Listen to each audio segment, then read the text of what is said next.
como eu fui seminarista e a minha formação religiosa foi na Igreja Católica, então eu nunca aceitei, sabe? Apesar de meu pai ser adventista, meus irmãos, e eu nunca conseguia entrar, né, na adventista. Mas como eu casei com Maria e ela sempre foi evangélica, aí acabei acompanhando ela. Sempre que ela ia numa igreja eu ia e a gente acabou frequentando uma igreja que eu gostei, porque era uma igreja pequena em que a gente tinha oportunidade de falar, tinha oportunidade, né? E eu gosto de ser participante. Eu gosto de ficar só sentado no banco lá, escutando não, sabe? Eu gosto também de participar.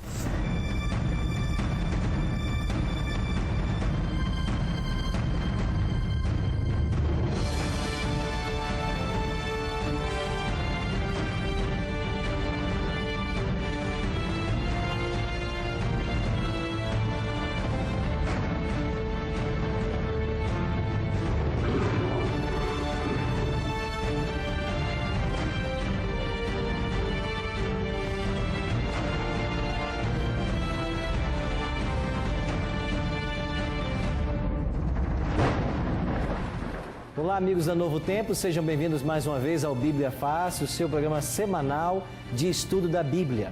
Ao longo dessas semanas, estamos aprendendo sobre o livro do Apocalipse. Essa é a primeira temporada.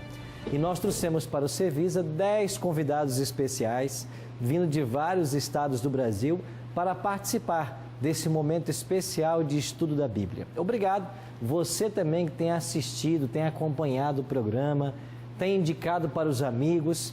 Muito obrigado por sua participação. Inclusive, eu tenho um convite a fazer para você. Nas igrejas adventistas, nos domingos à noite, nós estamos estudando o mesmo tema do programa Bíblia Fácil, os temas do livro do Apocalipse. Você está convidado a fazer-nos uma visita. Se você sabe onde é a igreja, excelente. Se você não sabe, acesse um site que eu vou te dar agora. encontreumaigreja.com.br. Você vai clicar ali, põe o seu estado, cidade, bairro e o programa, o site, vai colocar para você a igreja mais próxima da sua casa. Faça-nos uma visita. Estamos estudando o livro do Apocalipse aos domingos à noite e você é nosso convidado. Hoje vamos conversar um pouquinho mais com minha amiga Sandra, que vem lá de Indaiatuba. A primeira pergunta é: o que significa Indaiatuba? Indaiatuba, o nome da cidade foi dado por causa de uma palmeira que tem lá. Olha! Então, Indaiá, agora, hein? a palmeira é Indaiá. Pronta, né? Então, daí Indaiatuba. E eu brinco, eu digo que é Dubaiatuba, porque é carésima cidade. Muito boa, mas carésima. Entendi. Quantos habitantes tem Indaiatuba? 220 mil pelo último censo agora. Uma excelente cidade, né? Sim. Sandra, e aí, o estudo do Apocalipse, está gostando? Muito, eu estou surpreendida com tudo que eu estou ouvindo aqui, porque muitas coisas nem sonho eu tinha tido acesso. Você é evangélica cristã há muitos anos, né? Tem estudado a Bíblia há um bom tempo, mas sempre tem coisas para aprendermos, né? Sim, pastor, eu digo com bastante firmeza, poucas igrejas hoje se aprofundam no estudo da palavra. Então nós temos assim, eu passei por 2 igrejas na minha vida, do meu período de conversão até aqui, em nenhuma delas eu vi, nesses 8 anos quase, o que eu vi aqui nesse período de participação do programa. Então, mas que bom, muito bom ter você, vou ter a sua participação e juntos, né, aqui vamos aprender mais, a cada semana estamos aprendendo mais sobre um tema. Com certeza. Seja bem-vinda, tá bom? Eu queria só aproveitar a oportunidade para agradecer a Eliette, que foi o instrumento usado por Deus para me colocar José aqui. Silva, né? Eliette e José Silva, amados do Senhor. Amados, um casal muito especial, tem um carinho muito grande por eles. E tem cuidado muito da minha mãe nesse período da minha ausência. Mãe, beijo para você. Deus te escolheu para me gerar no seu ventre. Você é especial e eu te amo. Oh, que bom, que joia. Que belo recado. Sandra, obrigado por sua presença, sua participação. Eu que agradeço. E aí, estão prontos para começarmos então? Apocalipse capítulo 11. Hoje o tema que nós vamos estudar, você pode acompanhar aí, vamos estudar sobre 2 testemunhas mártires. Chegamos ao nosso programa de número 8, 2 testemunhas mártires. O que significa um mártir? Quem pode me ajudar? O que é um mártir? Hã? Eu não estou te ouvindo. E ninguém de casa está te ouvindo sem microfone. Dá a vida por Cristo? É alguém que morre por Cristo, né? Esse é um mártir, é verdade. Quem são essas duas testemunhas mártires de Apocalipse capítulo 11? Esse é o tema que hoje nós vamos estudar. Mas nós não vamos começar o estudo sem antes fazermos uma oração. Você que está em casa nos acompanhando, participe também desta oração pedindo a iluminação do Espírito Santo para o nosso estudo. Bondoso Deus e Pai, graças te rendemos pelo privilégio de mais uma vez nos reunirmos em torno da Tua Palavra.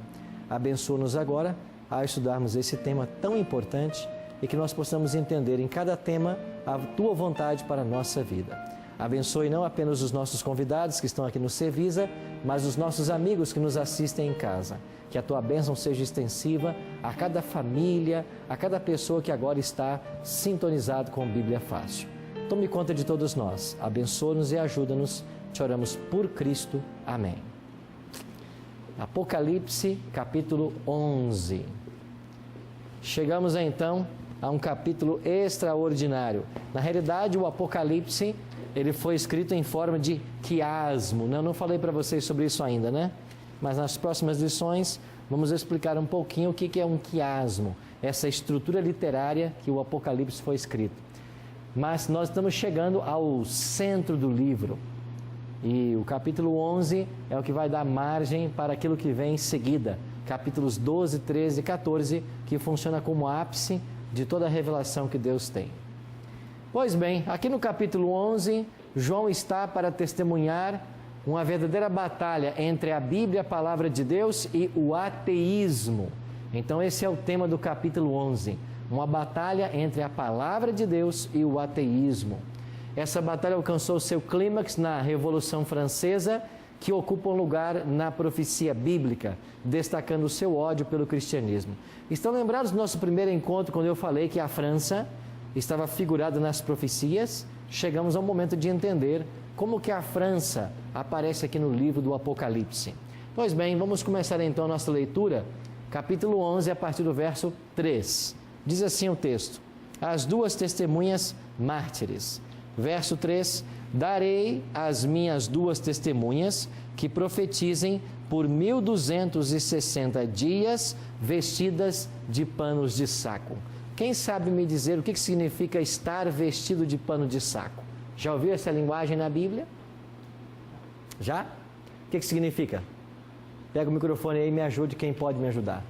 O que significa estar vestida de pano de saco? Eu acredito que seja um estado de humilhação perante Deus. Um estado de humilhação, é verdade. Contrição, arrependimento. Então, estar vestido de pano de saco é esse indício. Lembra quando Jonas foi pregar a Nínive, na cidade de Nínive, e toda a cidade se converteu? Até o rei da cidade se vestiu assim, colocou cinzas na cabeça. No Antigo Testamento, esse era um ritual de arrependimento. Então, veja, de contrição. Agora, as duas testemunhas, elas estão contritas, diz o versículo 3, e elas estão profetizando por 1260 dias. Lembram desse período profético? Nós também já falamos dele aqui, 1260 dias. E a pergunta é, quem são essas duas testemunhas que estão profetizando? Nós chegamos a uma conclusão. Elas são a própria Bíblia, a Palavra de Deus, o Antigo e Novo Testamento. Os dois testamentos, estas são as testemunhas mártires. Lembra o que Jesus disse em São João 5,39? Examinais as Escrituras, porque julgais ter nelas a vida eterna, e são elas que testificam de mim. Testificar, testemunhar. Então, as duas testemunhas mártires é a Palavra de Deus que testifica a respeito do Cristo. E nós podemos compará-la então com o Antigo e o Novo Testamento. Se esta aplicação é verdadeira, como que nós podemos entender o fato delas estarem vestidas de pano de saco e o fato de profetizarem por 1260 dias? Esse período profético, nós já vimos ele aqui. Olha o que diz Hebreus capítulo 4, verso 12. Porque a palavra de Deus é viva e eficaz e mais cortante do que qualquer espada de dois gumes e penetra até o ponto de dividir alma e espírito, juntas e medulas, é apta para discernir os pensamentos e propósitos do coração. A palavra de Deus é como uma espada. Está lembrado do capítulo 1 de Apocalipse, quando Cristo se apresentou para João e ele tinha uma espada afiada que saía de sua boca? Lembra dessa expressão? A espada afiada que sai da boca é a palavra do Cristo. Agora Paulo está dizendo, a espada de dois gumes é a palavra de Deus. E ela é apta para quê? Para discernir os pensamentos e propósitos do coração. Quando você lê a palavra, quando você lê a Bíblia, ela te ajuda numa autoanálise. Ela te convence do pecado, ela te mostra o caminho da salvação, ela te mostra a experiência de viver ao lado de Cristo. Veja, o salmista escreveu vários salmos falando sobre a Bíblia, né? No Salmo 119, lá no verso 105, Davi diz assim: lâmpada para os meus pés é a tua palavra e luz para os meus caminhos. Por que o diabo odeia tanto esse livro? Por causa disso. Porque esse livro ilumina o caminho do cristão, ilumina a vida da pessoa. O diabo odeia a Bíblia. E porque ele odeia a Bíblia, ele a atacou durante 1260 anos. É por isso que elas estão profetizando aqui, vestidas de pano de saco, por esse período. Aonde esse período se enquadra na história? Nós já explicamos isso aqui, do ano 538 até o ano 1798. O que aconteceu nesse período? 1260 anos de supremacia papal. Nós explicamos aqui que no ano 533, Justiniano, imperador de Roma Oriental, baixou um decreto declarando o bispo de Roma o cabeça de todas as igrejas, o líder espiritual. 533. Só que haviam tribos arianas que não aceitavam a autoridade do Papa. Essas mesmas tribos arianas tinham derrotado o Império Romano. Lembra que Roma perdeu seu poder para 10 tribos bárbaras? Esse é o cumprimento profético de Daniel 2. A estátua que tinha 10 arteiros nos pés, ou então aquele animal do capítulo 7 de 10 chifres. Esses 10 chifres e os 10 arteiros representavam essas 10 tribos bárbaras que atacaram Roma. Eu não sei se eu já mencionei para vocês, mas existe um historiador britânico que trata muito desse tema e ele é Edward Gibbon. Essa aqui é um volume da obra dele. Esse é um historiador britânico do século XVIII e ele escreveu aqui a história do declínio e queda do Império Romano. E aqui ele diz nessa obra de que dos anos 352 a 476, as tribos bárbaras invadiram a Itália e minaram a autoridade de Roma até provocar a sua queda em 476. E Rômulo Augusto foi o último imperador romano. Ele entrega a sua coroa diante de um dos reis, lá em Ravenna, de um dos reis destas tribos bárbaras. Então, Edward Gibbon conta muito bem essa história. Então, quando as tribos bárbaras dominavam, o papado começou a ascender o seu poder. E em 538 é o ano que o papado expulsa de Roma a última tribo antagônica, a última tribo que não aceitava o seu domínio, os ostrogodos. Quando os ostrogodos foram expulsos de Roma, o Papa teve agora acesso não apenas à igreja, mas ao Estado. Então nós temos aí a união do cristianismo com o império. E a partir desse momento, você vai ter 1260 anos em que os papas vão dominar. O que os papas fizeram na Idade Média? Eles tiraram a Bíblia do povo. Por que tiraram? Porque eles estavam ensinando um monte de tradições e dogmas que não são bíblicos. E nós já mencionamos para vocês aqui vários deles, como orar para mortos, como a confissão auricular, como você pagar pelo céu, certo? E foi estas coisas que criou revolta em um monge da própria igreja. Como ele se chamava?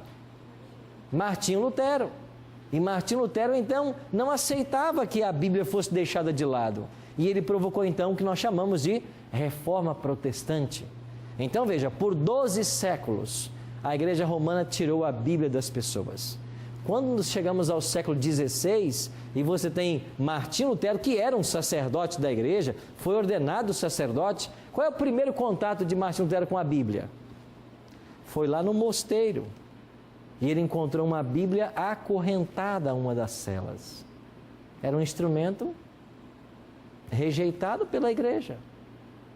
E aí havia ali um monge, nesse mesmo mosteiro, chamado Staupitz. E esse homem foi uma bênção na vida de Lutero, e ele presenteou Lutero com um exemplar da Bíblia.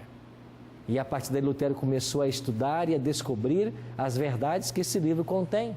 Mas por 12 séculos, a Bíblia foi oculta das pessoas. Mas mesmo assim, Deus teve o seu povo fiel, que de uma forma ou de outra mantiveram acesa a chama da verdade. Por exemplo, os valdenses. Sabe que eu fui à Itália visitar a terra dos valdenses? E eu visitei, eu não sei se coloquei uma foto aqui, aqui está uma das fotos, eu visitei uma das escolas dos valdenses.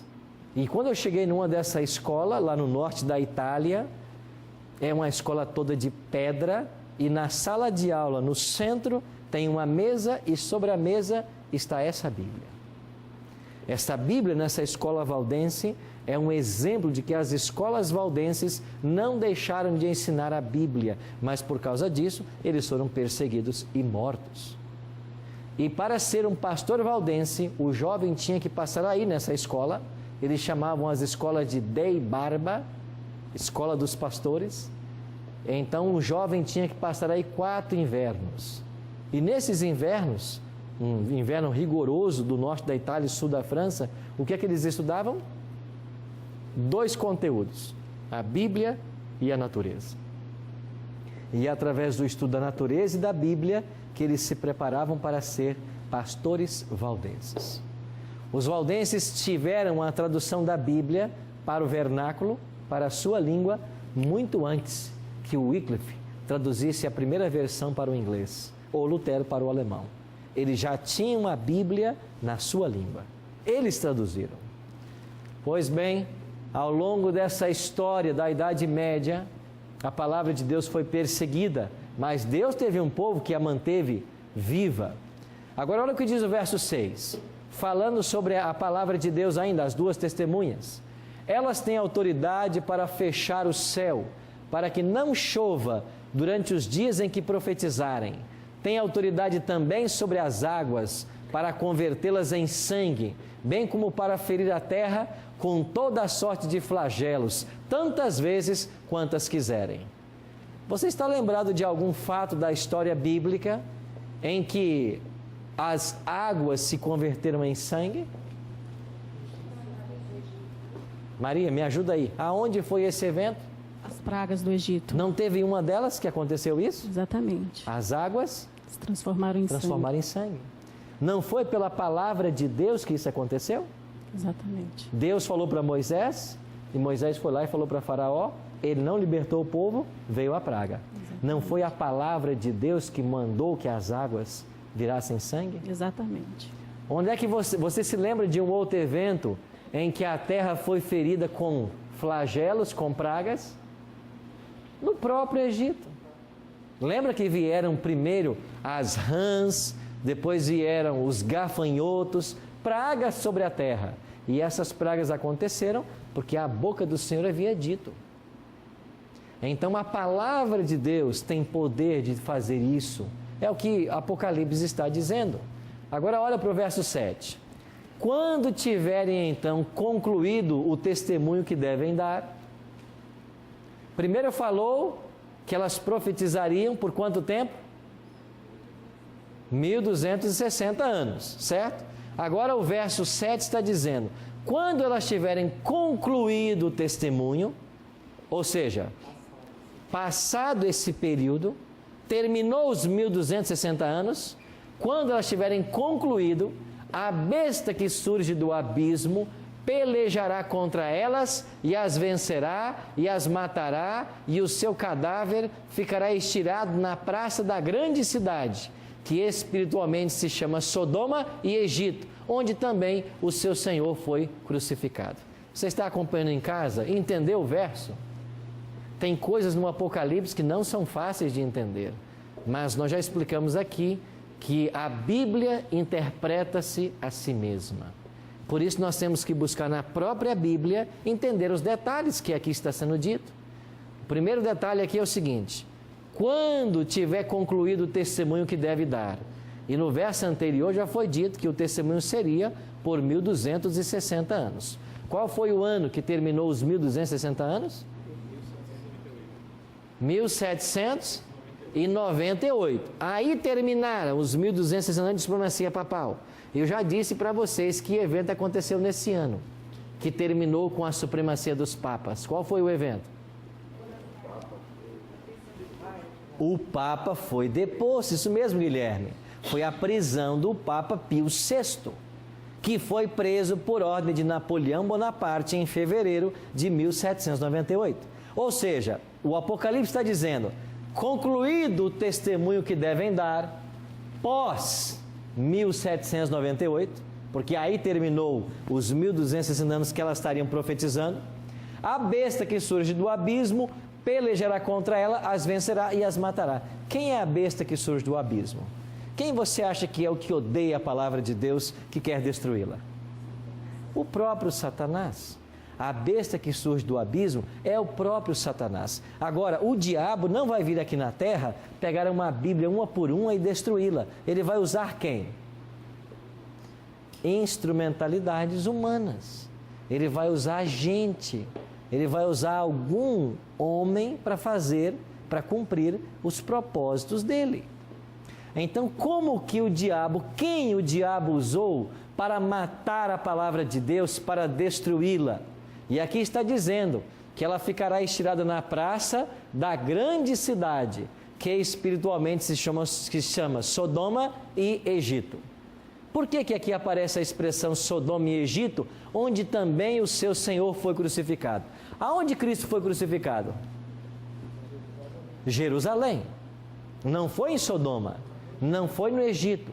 Então, o que esse verso está querendo dizer? Ele está querendo dizer o seguinte: Sodoma foi uma cidade conhecida por sua licenciosidade. Estão lembrados de Sodoma?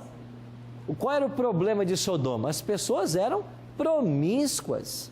Tão promíscuas que quando Ló recebeu 2 anjos em sua casa, os homens da cidade vieram atrás desses 2 anjos, querendo ter relações sexuais com eles.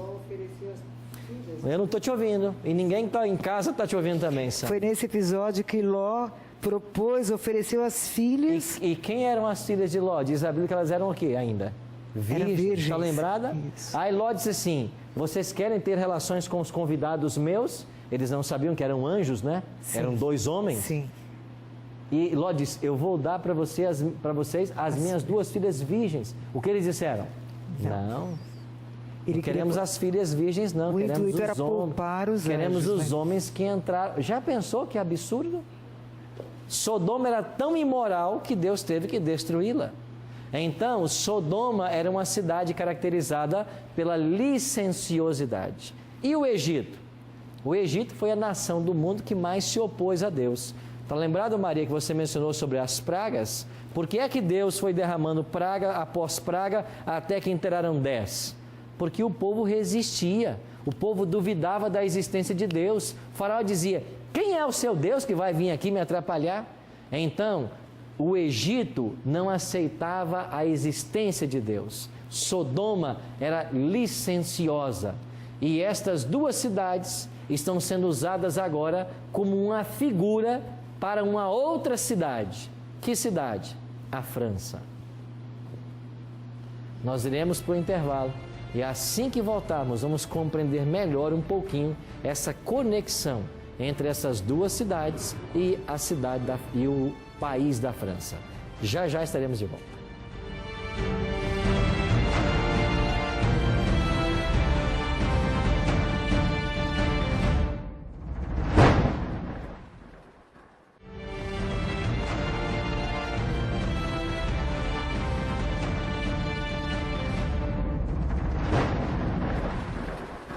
Estamos de volta com o programa Bíblia Fácil e você já sabe, nós temos um presente especial para você. Nós preparamos uma revista com todos os 18 assuntos que aqui estamos estudando. Se você quiser essa revista, basta ligar para nós em horário comercial. O nosso telefone é 0 operadora 12 2127-3121. Se você tem acesso à internet, você mesmo pode fazer um cadastro. O nosso endereço é novotempo.com/Bíblia Fácil. Aí você pode então fazer ali o seu cadastro com os dados postais e num prazo de 15 a 20 dias, essa revista vai estar chegando em sua casa. Nós trouxemos uma para cada um de vocês, né? Depois vamos dar de presente, tá? Já vão levar essa revista para vocês continuarem o estudo também. Quando nós terminamos o primeiro bloco, nós estávamos falando a respeito de uma nação que cumpriria o papel profético de Apocalipse 11, 7 e 8. Falamos que na Bíblia Sodoma é símbolo de licenciosidade, o Egito é símbolo de, o que colocaria? Ateísmo, né? A crença na não existência de Deus, ou desafiando a Deus, e diz também aonde o seu Senhor foi crucificado. Mas Cristo não foi crucificado na França. Eu disse que essa profecia se cumpriu na França, mas Cristo foi crucificado em Jerusalém. E aí como fica? É porque na França, Cristo foi crucificado na pessoa de seus seguidores. Lembra que eu falei para vocês sobre o massacre de São Bartolomeu? Que apenas em cerca de 3 meses, 70 mil cristãos foram mortos. Então, os cristãos mortos na França, Cristo estava morrendo neles ali. Então, os discípulos de Cristo que a nação matou, cumpre esse papel da profecia. Agora, olhando para a história da França, como que nós podemos encaixar esta profecia? Vocês todos já conhecem um pouco do que foi a Revolução Francesa. Foi, de fato, um momento de turbulência para a nação. A Revolução Francesa foi um fenômeno sociológico. É claro que, a despeito de outros motivos, foi também uma revolta à religião.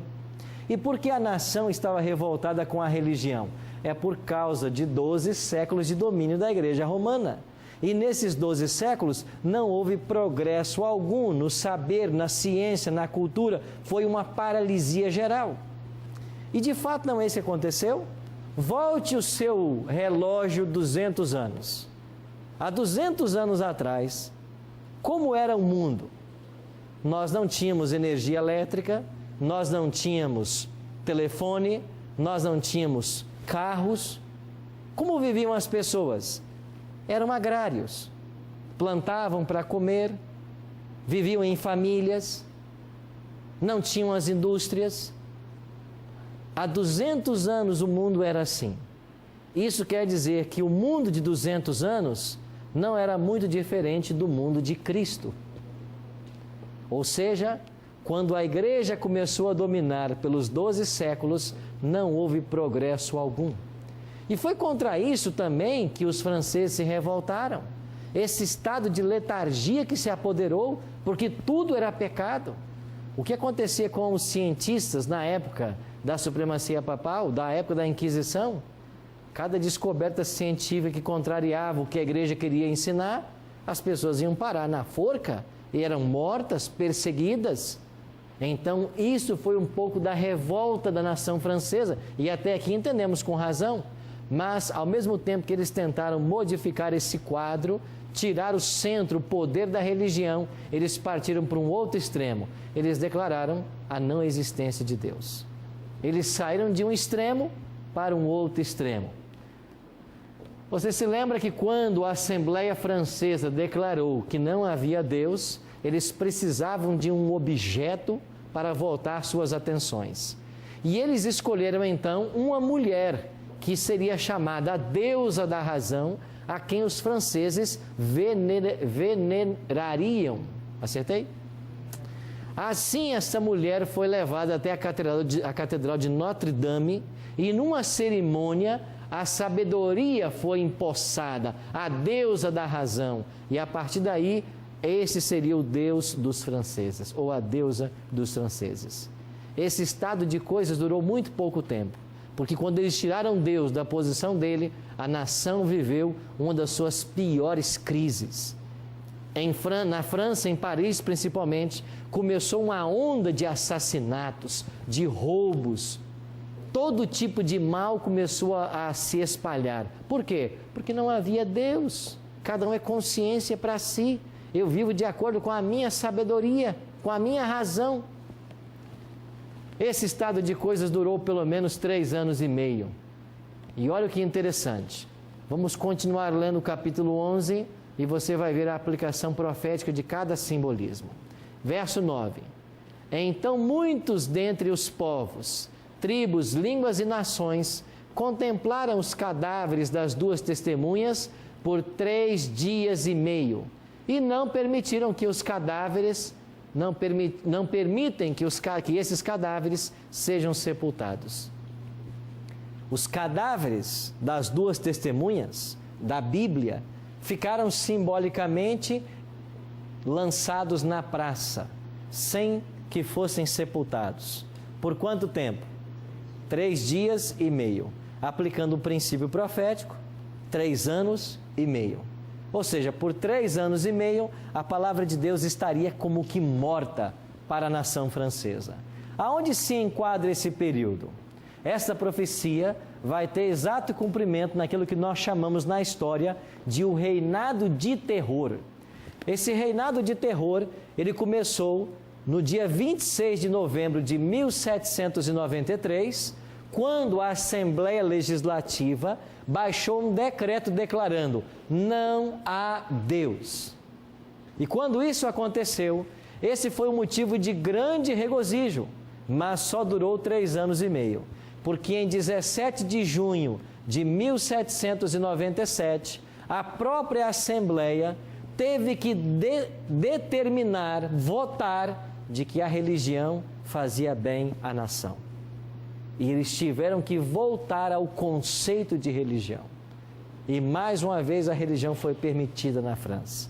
Mas por 3 anos e meio, foi o único país do mundo que por um voto de assembleia declarou: Deus não existe.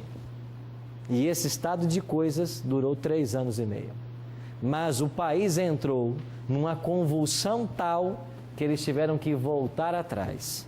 Porque se o povo não tinha mais um Deus para temer, para seguir, se não havia mais um padrão moral, mas é a sua consciência, é a sua razão, o que aconteceu? Cada um viveu como bem quis e a nação esteve ameaçada de destruição. Nesse contexto, a religião voltou ao cenário e a palavra de Deus, então, como que tivesse ressuscitado. Olha o que diz o verso seguinte aí do capítulo 11. Bom, primeiro, quais foram as ações da França contra a palavra de Deus? Primeiro, os exemplares da Bíblia existentes foram queimados e ela foi abolida na França e considerada morta, cumprindo a profecia de Apocalipse 11. Segundo ponto, todas as igrejas foram fechadas e proibiu-se a adoração de Deus por decreto da Assembleia, que era o corpo legislativo da França. Terceiro, decidiram que a semana seria de 10 dias, não mais 7. E o dia de descanso foi abandonado e em seu lugar se consagrava um dia em cada 10 para orgia e blasfêmia. Lembra de Sodoma? Lembra do Egito? Isso aqui é voto de assembleia. Era como se o Senado brasileiro e a Câmara de Deputados baixassem um decreto-lei dizendo: Deus não existe e nós vamos fazer isso com a Bíblia e com a religião. É o que eles fizeram. Negou-se abertamente a existência de Deus. Uma mulher imoral foi nomeada a deusa da razão e as pessoas deveriam adorá-la. Foi essa procissão até a Catedral de Notre Dame. Ficou proibido todo tipo de culto religioso. Essas foram ações da Assembleia Legislativa. Mas a profecia diz que esse estado de coisas mudaria. O verso 11 diz: depois de 3 dias e meio, um espírito de vida vindo da parte de Deus neles penetrou, e eles se ergueram sobre os pés, e aqueles que os viram sobreveio grande medo. As 2 testemunhas que estavam mortas, estiradas na praça, sem poder serem sepultadas, elas agora ressuscitam. O que é esse ressuscitar? É o fim dos 3 anos e meio de negação da existência de Deus e perseguição à Bíblia. O que aconteceu em seguida a esse período? Versículo 12. As 2 testemunhas ouviram grande voz vinda do céu, dizendo-lhes: subi para aqui. E subiram ao céu numa nuvem, e os seus inimigos as contemplaram. Naquela hora houve grande terremoto, e ruiu a 10ª parte da cidade, e morreram nesse terremoto 7.000 pessoas, ao passo que outras ficaram sobremodo aterrorizadas e deram glória ao Deus do céu. 7.000 é um número que se calcula de mártires que foram feitos nesse período de 3 anos e meio. Mas, terminado esse período, a palavra de Deus, as testemunhas, elas são elevadas aos céus. O que significa ser a Bíblia elevada aos céus? A sua divulgação através das sociedades bíblicas. E uma vez que em 1797 foi revogada novamente essa ideia da não existência de Deus, a religião voltou a ser praticada e a Bíblia voltou a ser difundida. Poucos anos depois, em 1804, nós vamos ter a primeira sociedade bíblica sendo organizada. Esta foi a Sociedade Britânica. E em 1806, a Sociedade Bíblica Americana. Agora, olha que dado interessante. Até o ano 1804, quando não havia nenhuma sociedade bíblica organizada, nós tínhamos a Bíblia distribuída em 15 línguas. Veja, eu estou falando de 200 anos atrás. Há 200 anos atrás, a Bíblia só estava em 15 línguas. Mas quando começou o movimento de expansão das sociedades bíblicas, inclusive nós temos a nossa brasileira, essa Bíblia é produzida por essa Sociedade Bíblica do Brasil. O que aconteceu? Até 2012, nós já tínhamos a Bíblia publicada em 2.500 línguas diferentes. Eu pergunto, a Bíblia, as testemunhas ressuscitaram ou não? De apenas quantas línguas? 15, nós fomos para 2.500 línguas e dialetos, onde a Bíblia hoje é publicada. Hoje não, até 2012. Ou seja, o que a profecia havia dito cumpriu-se exatamente, com detalhes históricos, com datas marcadas exatamente. Assim, hoje a palavra de Deus está sendo difundida. Qual é a lição que nós podemos tirar desse episódio do capítulo 11? Deus preservou miraculosamente a sua palavra. É isso que Deus fez. De fato, Deus não só inspirou o livro para ser escrito, como Deus também acompanha o processo de produção e distribuição desse livro. E o fato de eu e você termos esse livro em nossas mãos, o livro mais antigo do mundo, o livro mais traduzido do mundo, é um milagre. Como que Deus preservou esses manuscritos? E qualquer obra antiga que você tenha hoje, quando você vai em busca dos manuscritos originais da obra, você vai encontrar poucos manuscritos. Mas a Bíblia tem cerca de 25.000 manuscritos espalhados no mundo inteiro. São cópias de cópias de cópias. Mas Deus preservou a sua palavra para que nós pudéssemos tê-la e conhecer a vontade dele. Por isso, ao terminarmos o programa de hoje sobre as 2 testemunhas, eu fico me perguntando: o que mudou do passado para hoje? O que é que mudou? Não, pastor, nós não vivemos mais como no passado, quando por 12 séculos a Bíblia foi tomada do povo. É verdade que a palavra não está sendo tomada do povo, mas sabe que nós hoje estamos vendo um problema muito semelhante? Porque no passado as pessoas não tinham conhecimento porque não tinham a Bíblia. Hoje nós temos Bíblia em abundância, mas ainda falta o conhecimento. E por que falta o conhecimento? Porque os cristãos modernos estão satisfeitos com a superficialidade da Bíblia. O diabo está tendo o mesmo sucesso que no passado. Para ter sucesso no passado, ele perseguiu as pessoas e tomou as Bíblias, queimou as Bíblias. Mas hoje não, ele mudou de estratégia. As Bíblias estão sendo difundidas, publicadas, mas ele tem cegado o entendimento do povo. Ele tem mantido o povo na ignorância. Ele tem mantido o povo sem conhecer nada. E você que me assiste em casa, quanto você conhece desse livro? Outro dia eu mencionei aqui num programa, muitos de nós vamos para as igrejas todos os cultos, às vezes todos os dias da semana. Entramos na igreja, fazemos um monte de coisa, menos estudar a Bíblia. E quando voltamos para casa, nós voltamos tão vazios quanto fomos. E por causa dessa superficialidade da Bíblia, porque as igrejas não estão estudando esse livro, é que o erro prospera. É que tem igreja surgindo em qualquer fundo de quintal, ensinando coisas que não estão na Bíblia. É por causa da superficialidade da Bíblia que a religião hoje virou um meio de comércio. E as pessoas estão abrindo igrejas para ganhar dinheiro. Você acredita que outro dia eu abri um jornal e eu encontrei o anúncio de uma igreja? E alguém dizia no anúncio, vendo uma igreja com 60 membros. É isso que está acontecendo. Os pastores estão negociando as igrejas, porque eles estão mantendo o povo na ignorância. Por quê? Porque enquanto o povo está ignorante, aceitará o que eles querem. Você tem estudado esse livro? Ou você segue apenas o seu pastor?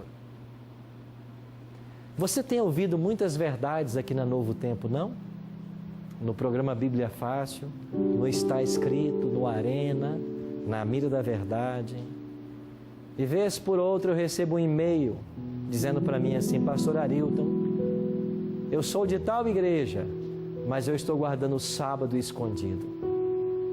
Pastor Arilton, eu sou de tal igreja, mas eu não acredito no dom de línguas como falam na minha igreja. Pastor Arilton, eu sou de tal igreja, mas eu acredito que o meu corpo é o templo do Espírito Santo, que eu não posso beber nada alcoólico, nem comer carnes imundas. Eu quero falar para você agora. Até quando você vai submeter a sua consciência ao seu líder religioso? Até quando você vai aceitar a palavra do seu pastor, do seu missionário, do seu bispo, como sendo autorizada a palavra de Deus, longe do que está nesse livro? Até quando? Até quando você vai ficar indo para uma igreja e por respeito à liderança e amor, que nós devemos, claro, ter, você vai ficar acreditando no que estão ensinando sem usar um único texto para provar? E sabe qual é a estratégia do diabo, viu, Priscila? É manter as pessoas na ignorância. É cercar as pessoas de fanatismo. É inventar certas coisas que são pecado. E enquanto as pessoas estão amarradas nessas tradições de que não pode isso, não pode aquilo, a doutrina pura não é pregada. Eu sei da sua história, Sandra. Quantas igrejas você já foi em busca da verdade? E você mesmo me contou que se depara com pastores que são mercenários, que só pensam no dinheiro, onde o membro é avaliado pelo dízimo que ele devolve. É assim na sua igreja? Se você é rico, tem auxílio do pastor, tem visita, tem atendimento pastoral. Se você é pobre, ele nem olha para você. É assim na sua igreja? Você já se deu conta que você parece uma moeda de troca? Você é um cifrão dentro da igreja? Meu amigo, eu quero convidar você a sair de Babilônia. Saia dessa igreja que não ensina a Bíblia. Saia dessa liderança que só fica ensinando coisas que não estão na Bíblia. Saia dessa igreja onde você entra todo culto e existe uma balbúrdia, uma gritaria, e a palavra de Deus permanece fechada. Saia dessa igreja onde todo dia tem demônio, tem exorcismo, a vida inteira esses demônios não são expulsos. Cadê o poder dessa igreja? Todo dia tem demônio nela, cadê o poder dessa igreja? Saia disso, porque enquanto as pessoas estão brincando com o diabo, ou melhor, o diabo brincando com elas, a palavra de Deus permanece fechada. Saia desses movimentos que só ficam pedindo dinheiro para você, dessas campanhas de fogueira santa, desses movimentos que você tem que dar e dar e dar, e os donos da igreja estão milionários e você na miséria. Saia dessa igreja, saia de Babilônia. A pergunta para você é: até quando você vai resistir ao chamado de Deus na sua vida? Eu queria que vocês acompanhassem o último texto do nosso estudo de hoje, o Evangelho de São João, no capítulo 10 e o verso 16. Maravilhosas palavras do Senhor Jesus Cristo. E Ele diz assim, em João 10,16: ainda tenho outras ovelhas, não deste aprisco. A mim me convém conduzi-las, e elas ouvirão a minha voz. Então haverá um rebanho e um pastor. Cristo fez uma promessa aqui: eu tenho ovelhas que não estão no meu rebanho, a mim convém conduzi-las. Jesus está conduzindo a nossa experiência, a nossa história. Ele pelo menos quer conduzir. São ovelhas que não estão ainda no rebanho dele. E se você estiver disposto, se você se humilhar ante a poderosa mão de Deus, se você abrir o seu coração à obra do Espírito Santo, os milagres que você tanto espera, eles vão acontecer. Eu quero convidar o quarteto Arautos do Rei. A música que agora eles vão cantar tem uma frase que me chama a atenção. Ela diz assim: não resista mais. Não resista. Pare de se enganar. Pare de ser enganada.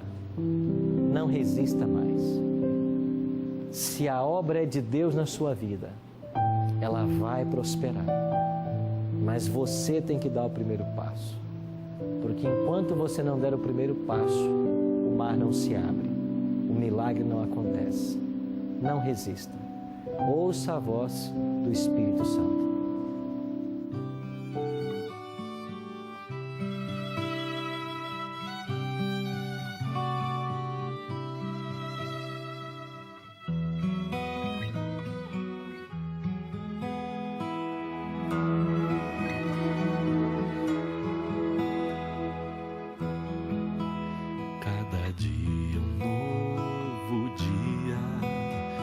Você recomeçar e buscar de coração o Senhor,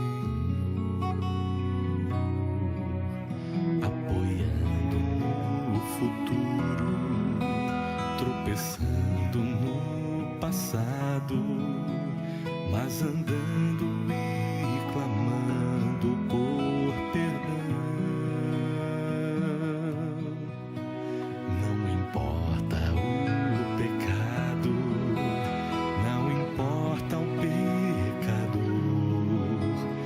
Se aceita se você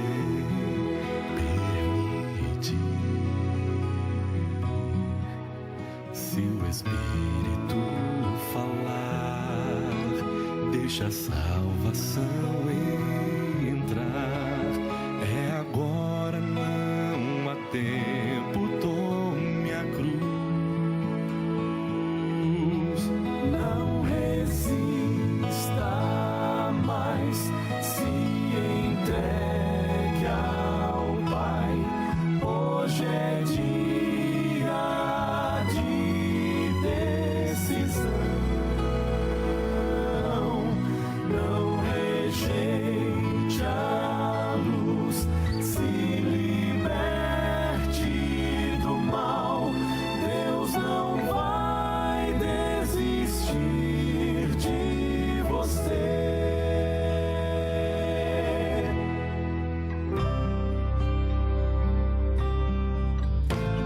você não vê motivos pra sua vida continuar, se você se acha indigno para Deus, este é o seu momento, não o deixe escapar, não demore, venha a Cristo sem tardar,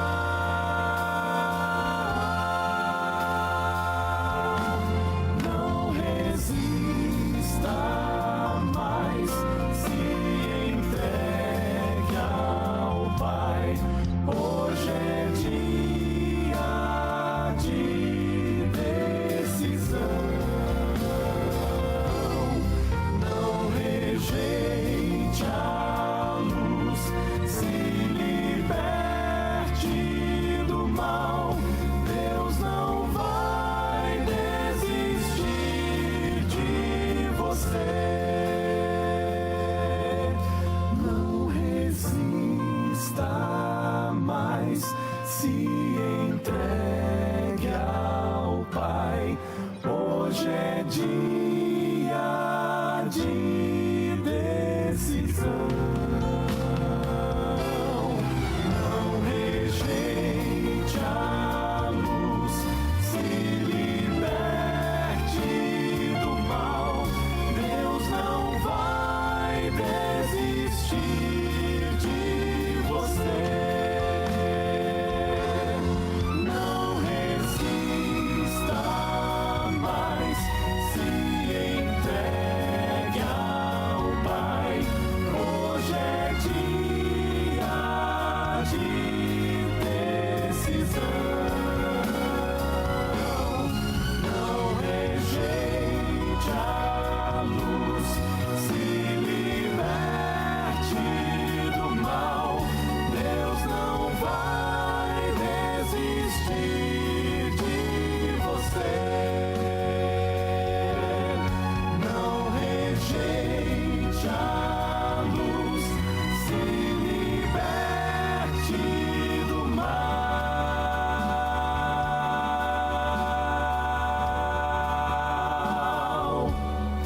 Deus não vai desistir de você.